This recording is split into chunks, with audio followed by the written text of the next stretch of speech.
নমস্কার বন্ধুরা, আমার আরও একটা নতুন রেসিপিতে তোমাদের সবাইকে জানাই স্বাগত। আজকে আমি তোমাদেরকে বানিয়ে দেখাবো কেক। শুধুমাত্র 1 কাপ ময়দা দিয়ে তোমরা বাজারের মতো স্পঞ্জি কেক ঘরেই বানিয়ে নিতে পারবে। দেখো কত সুন্দর সফট হয়েছে। এইভাবে যদি তোমরা বানাও তাহলে কখনোই নষ্ট হবে না, আর খুবই সহজ বানানো। তোমরা ঝট করে এইভাবে ঘরে বানিয়ে নিতে পারবে। তো চলো এই ময়দার স্পঞ্জি কেকটা তোমাদেরকে বানিয়ে দেখাই। তো এখানে আমি একটা মিক্সিং বলে একটা ডিম ভেঙে নেব। যেহেতু এটা ময়দার কেক, ডিম না দিয়ে তো হবেই না, ডিমটা দিতেই হবে। তার জন্য আমি ডিমটা দিয়ে নিলাম। ডিমটা দেওয়ার পর এখানে আমি নিয়েছি 1 কাপ চিনি পাউডার। আর এই চিনিটা কিন্তু গুঁড়ো করেই দিতে হবে, তাহলে কেকটা ভালো হবে। তারপর এখানে আমি নিয়েছি 1 চামচ ভ্যানিলা এসেন্স।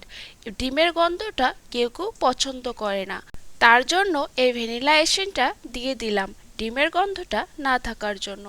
তারপর আমি হ্যান্ড উইক্স দিয়ে এই সবগুলো এইভাবে ফেটিয়ে নেব। আর এইগুলো কিন্তু একটু সময় নিয়ে ফেটিয়ে নিতে হবে। আমি 4 থেকে 5 মিনিটের মতো এইভাবে ফেটিয়ে নিয়েছি। ফেটিয়ে একদম সাদা করে নিয়েছি। তোমরা দেখে নিশ্চয়ই বুঝতেই পারছো। তো আমার এইগুলো ফেটানো হয়ে গেছে। দেখো, এখন আমি এর মধ্যে দিয়ে দেব 2 চামচ রিফাইন্ড অয়েল। তেলটা বেশি দেওয়ার দরকার নেই, 2 চামচ দিলেই হবে। তেলটা দেওয়ার পর আমি আরও 2 মিনিট ভালো করে ফেটিয়ে নেব। আর এই মিশ্রণটা যত ভালো করে ফেটাবে ততই কেকটা স্পঞ্জি হবে আর খেতেও খুবই ভালো লাগবে। তো ফেটানো হয়ে গেছে। আমি এখানে নিয়ে নিলাম 1 কাপ ময়দা। আমি যেই কাপ দিয়ে চিনি নিয়েছি সেই কাপ দিয়েই 1 কাপ ময়দা নিয়ে নিলাম। তারপর নিয়ে নিলাম 1 চামচ বেকিং পাউডার। তারপর দিয়ে দিলাম 1/2 চামচ বেকিং সোডা। আর কেকের মধ্যে কিন্তু এই দুটো জিনিস দিতেই হবে, তাহলে কেকটা ফুলে উঠবে আর একদম সফট হবে। এখন আমি হ্যান্ড উইক্স দিয়ে ভালো করে মিশিয়ে নেব। আর যেই কাপ দিয়ে ময়দা নিয়েছিলাম সেই কাপ দিয়ে 3/1 ভাগ জল নিয়েছি। সেই জলটা দিয়ে আমি এই কেকের ব্যাটারটা বানিয়ে নেব। আমি সেই জলটা একবারে দেব না, আমি অল্প অল্প করে দিয়ে ব্যাটারটা বানিয়ে নেব। তোমরা শেষ পর্যন্ত দেখো, দেখলেই বুঝতে পারবে। আর বন্ধুরা, তোমরা যদি আমার চ্যানেলে নতুন সদস্য হয়ে থাকো তাহলে চ্যানেলটি সাবস্ক্রাইব করার জন্য অনুরোধ রইল। আর এই ব্যাটারটা আমি 5 থেকে 6 মিনিটের মতো ফেটিয়ে নিয়েছি। যত ভালো করে ফেটাবে ততই এই কেকটা ভালো হবে, একদম স্পঞ্জি হবে। তোমার ফেটানো হয়ে গেছে, এটা আমি সাইডে রেখে দিলাম। আর আজকে আমি কেকটা বানাবো প্রেসারে। এখানে আমি প্রেসারটা চুলায় বসিয়ে দিয়েছি আর দিয়ে দিয়েছি নুন। নুনটা আমি ভালো করে নিচে লাগিয়ে দিলাম। আর নুনের বদলে তোমরা বালিও দিতে পারো। নুনটা দেওয়ার পর আমি এখানে একটা স্ট্যান্ড নিয়েছি, স্ট্যান্ডটা আমি ভালো করে বসিয়ে দেব। তারপর আমি প্রেসারের মুখটা উপর থেকে এইভাবে চাপা দিয়ে এই প্রেসারটা গরম করে নেব। ফ্লেমটা কিন্তু হাইয়ে রাখা আছে। আর এদিকে আমার কেকের ব্যাটারটা একদম তৈরি। এটা সাইডে রেখে এখানে আমি একটা টিফিন নিয়েছি। টিফিনের মধ্যে আমি তেল ভালো করে লাগিয়ে নেব চারো সাইডে। তেলটা লাগানো হয়ে গেছে। এখানে আমি একটা কাগজ কেটে নিয়েছি একদম টিফিনের মাপে। কাগজটা আমি বসিয়ে দিলাম। কাগজটার উপরেও আমি তেলটা লাগিয়ে নেব। আর এখানে তোমরা বাটার পেপারও নিতে পারো। আমি কাগজ কেটে নিয়েছি। আর সেই কেকের ব্যাটারটা টিফিনে দেওয়ার আগে হ্যান্ড উইক্স দিয়ে আবার এইভাবে কিন্তু মিশিয়ে নিতে হবে। মিশিয়ে নেওয়ার পর আমি টিফিনে ঢেলে দিচ্ছি। আর বন্ধুরা, আমি কিন্তু তোমাদের সব সময় সহজভাবে বানিয়ে দেখানোর চেষ্টা করি। আর তোমরাও কিন্তু ঘরে অবশ্যই ট্রাই করো আর কমেন্টে জানিও খেয়ে কেমন লাগলো। তো আমি সবগুলো ঢেলে দিয়েছি।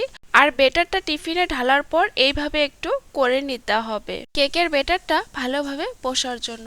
আর এদিকে আমি 2 মিনিট ফ্লেমটা মিডিয়ামে রেখে গরম করে নিয়েছি প্রেসারটা।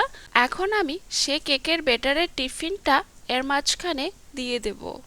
আর এই বেটারটা প্রেসারের মধ্যে দেওয়ার পরে ফ্লেমটা কিন্তু একদম লতে রাখতে হবে। লতে রেখে এই কেকটা বানাতে হবে। এখন আমি প্রেসারের মুখটা লাগিয়ে দেব। তার আগে এই প্রেসারের মুখের উপরে এই ছিটিটা যে আছে এটা খুলে দিলাম। খুলে দেওয়ার পর এখন আমি প্রেসারের মুখটা লাগিয়ে 40 মিনিট পর্যন্ত ফ্লেমটা লতে রেখে কেকটা বানিয়ে নিতে হবে। তো আমি ঢাকনা দিয়ে রেখে দিলাম 40 মিনিট পর্যন্ত।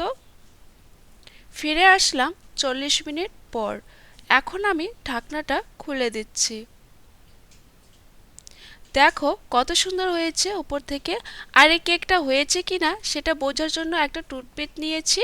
টুথপিকটা আমি কেকের মাঝখানে এভাবে দিয়ে দিলাম। দেখো ওঠার পর টুথপিকটা কিন্তু একদম পরিষ্কার। যদি ভেতরে কাঁচা থাকে তাহলে টুথপিকটা কিন্তু আটকে যাবে। তার মানে আমার কেকটা হয়ে গেছে। আমি এই কেকটা ঠান্ডা করে নামিয়ে নিয়েছি। দেখো কত সুন্দর হয়েছে। এখন আমি তোমাদেরকে এই টিফিন থেকে নামিয়ে দেখাবো। তার জন্য একটা চাকু দিয়ে সাইডগুলো এইভাবে কিন্তু করে নিতে হবে, তাহলে কেকটা ভালোভাবে খুলে বেরিয়ে আসবে। বন্ধুরা দেখলে তো কত সোজা বানানো। শুধুমাত্র 1 কাপ দিয়েই বাড়িতেই তোমরা এইভাবে ঝট করে বানিয়ে নিতে পারবে কেক। তো আমি চাকু দিয়ে এইভাবে করে নেওয়ার পর আমি একটা প্লেটে ঢেলে নিলাম। আর এভাবে মাঝখানে এইভাবে একটু হাত দিয়ে চাপা দিলেই বেরিয়ে আসবে এই কেকটা। দেখো কত সুন্দর হয়েছে। তারপর সে কাগজটা আমি তুলে দিচ্ছি।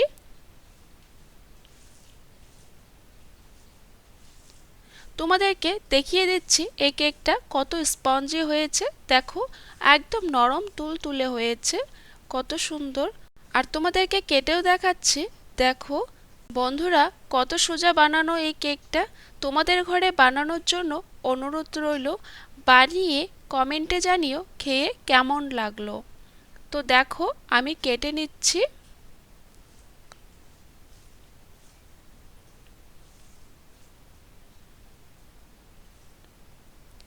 কত সুন্দর হয়েছে ভেতর থেকে, তোমরা দেখে নিশ্চয়ই বুঝতেই পারছো। দেখো বন্ধুরা এই কেকের রেসিপিটি ভালো লাগলে লাইক কমেন্ট শেয়ার অবশ্যই করো। আর তোমাদেরকে হাত দিয়ে প্রেস করে দেখাচ্ছি কতটা সফট হয়েছে এই কেকটা। তো বন্ধুরা আমার এই নতুন স্বাদের রেসিপি দেখতে হলে চ্যানেলটি সাবস্ক্রাইব করার জন্য অনুরোধ রইল। দেখা হচ্ছে অন্য কোনো আরও রেসিপি নিয়ে।